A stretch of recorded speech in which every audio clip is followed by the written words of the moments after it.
Paul Rudd stars as Jenna Ortega's dad in the new film Death of a Unicorn.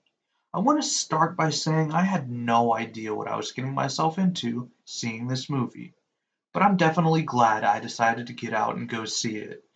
The only thing I knew going into this was the weirder the movie, the less predictable, which in my mind is a good thing. I like weird, and I like unpredictable. Good weird is a good time, and boy, this movie was weird.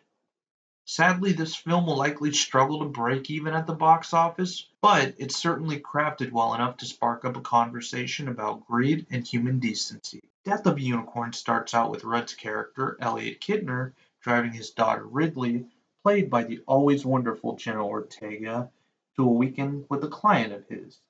His clients are the Leopolds. The Leopolds are a family of three, played by Will Poulter as the son, who is named Shepard.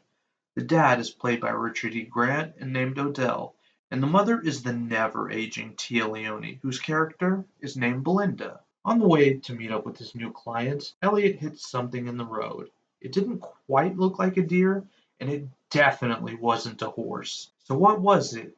A dang unicorn. Yep, that's right. Not only do we run into a species we never knew actually existed, but we get to see its demise immediately.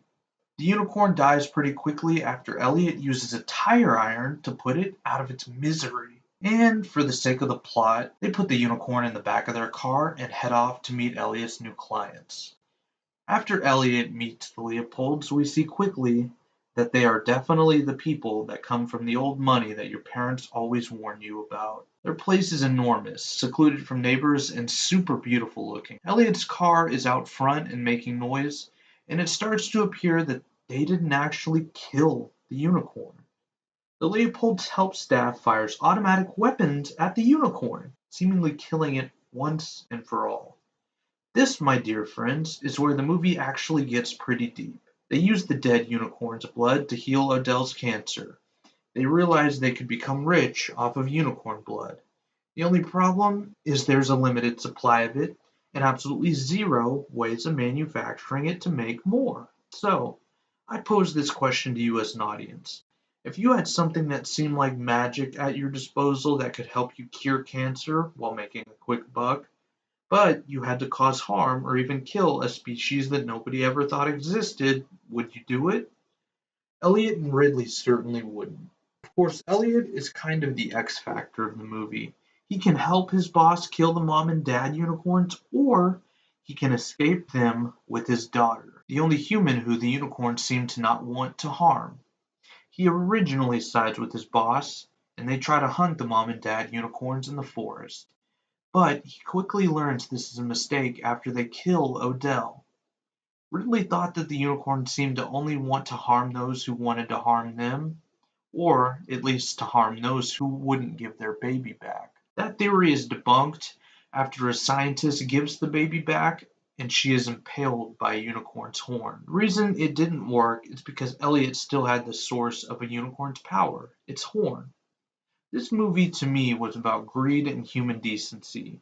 We see the Leopolds want to make a quick buck off of a species they didn't even know existed. Perhaps if they didn't think of the unicorns as imaginary and saw them more as a real thing, they might have changed their mind. Or, more likely here, the filmmaker was trying to get you to think about what rich society does to stay on top. We all know plenty of successful people that aren't exactly good people, and sure, some may actually be good people, but it's those bad eggs that this film talks about. The decent human wouldn't want to hunt a species even though they thought it might have been imaginary at one point, even if it meant all the riches in the world, which the Leopolds seem to want. Of course, unicorns do seem to be out for blood in this movie, so there's a certain moral gray area the film explores.